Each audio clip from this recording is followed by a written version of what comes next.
কারিমা প্রথম ভাত খাওয়া শিখছে, তাই না মা?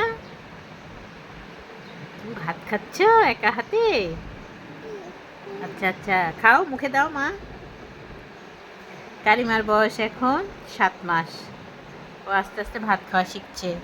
প্রতিদিন আমি ওকে একটু একটু করে খাবার দিই, আর ও আস্তে আস্তে শিখছে। প্রথমে খেত না, ফেলে দিত, কিন্তু এখন সে একটু একটু করে মুখে দেওয়া শিখছে।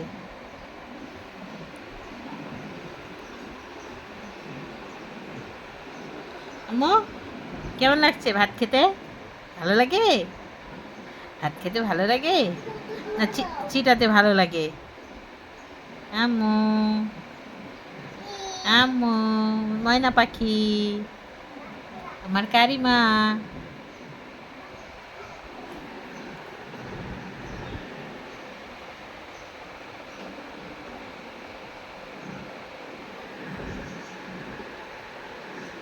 খাও, মুখে দাও, মুখে দাও, মুখে দাও। ঘুম থেকে উঠেছে, চোখগুলো ফোলা ফোলা লাগছে।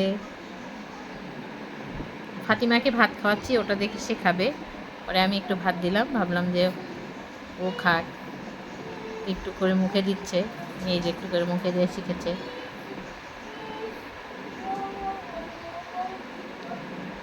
ভাত ছিটাতে ভালো লাগে?